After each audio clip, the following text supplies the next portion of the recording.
Now, at the end of May, the NHS website changed its information on the use of puberty blockers. It had said that these drugs, used to suppress hormones at the start of puberty in children with gender dysphoria, were fully reversible. Now, the information is a little more cautious. Deborah Cohen is the health correspondent for Newsnight.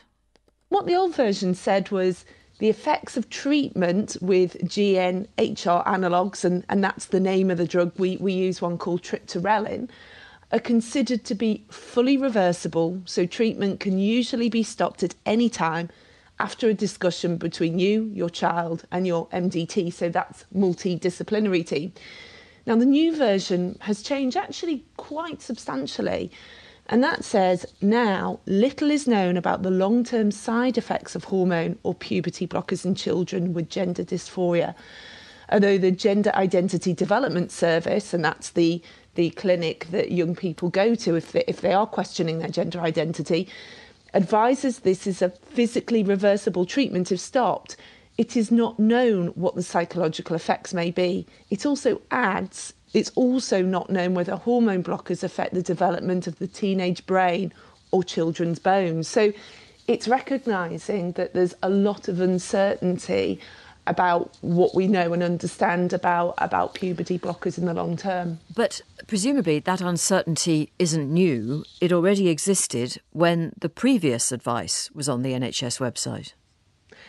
Yeah, I mean, we know actually quite little. I mean, these are drugs in children. I mean, it's a drug that is given for very different uses in adults, but in children it's used for precocious puberty, and that's what you call off-label use. Now, off-label means when you license a drug, you get a license to sell it for a certain condition because it's quite well studied. In this case for children, it's precocious puberty. What a off-label means is that a drug that is used in a different dose or a different formulation to the one that it's actually licensed for. In the case of puberty blockers for gender dysphoria, it's licensed for a whole different condition, if you like. And what we know about the evidence base is that it's been limited by the lack of what we call a randomised control trial, and that is the gold standard evidence to try and find out what a drug actually does. And we also know that there's been a lack of control groups, and the studies that there are small and with quite short follow-up. So there's never really been a robust evidence base for puberty blockers, but it's the first time that the NHS is recognising that in quite a robust way. Yes, so the fact that the NHS website had said the effects of treatment with GnHR analogues are considered to be fully reversible, so treatment can be stopped at any time, or I think they actually said can usually be stopped at any time. There really wasn't the evidence to back that statement up, was there?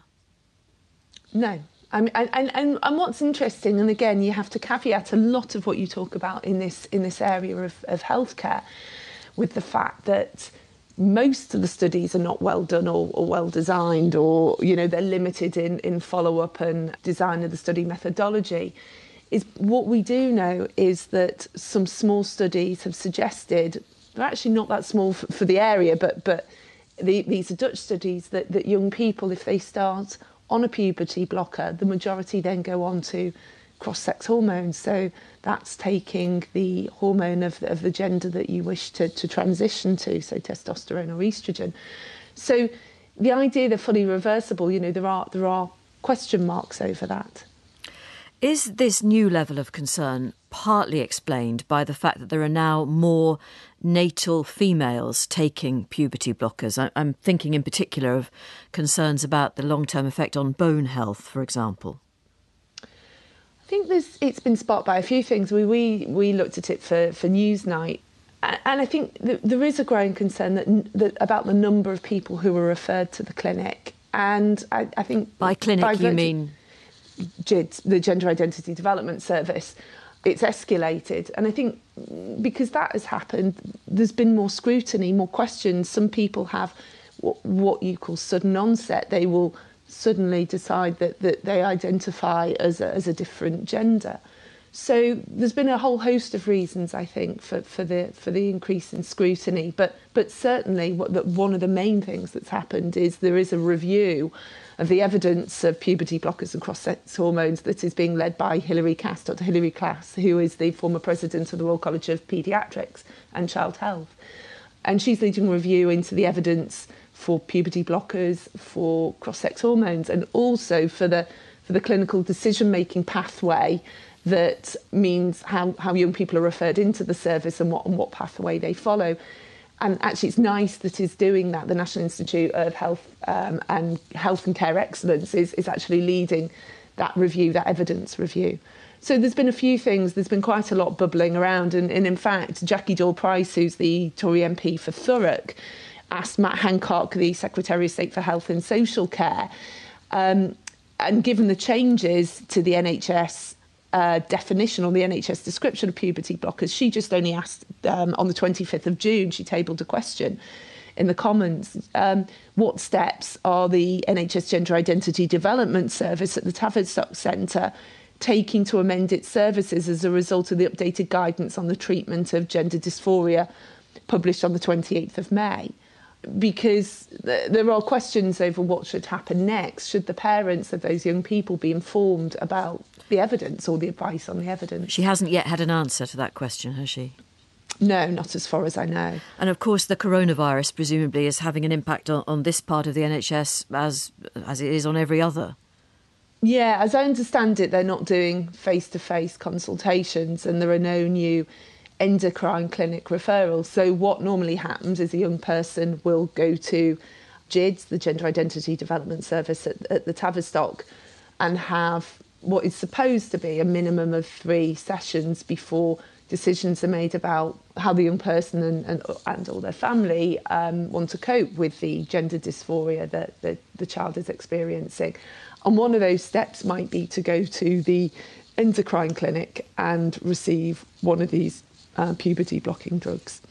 And at the moment, there's no face-to-face referrals and no referrals to the endocrine clinic. But I suppose what we can gather from the new advice on the NHS website is that there is there's simply a different approach here, a different attitude right at the beginning of treatment. Just the pretty clear hint that parents and indeed the young people involved need to think more carefully, for longer, about the possible long-term implications of starting treatment.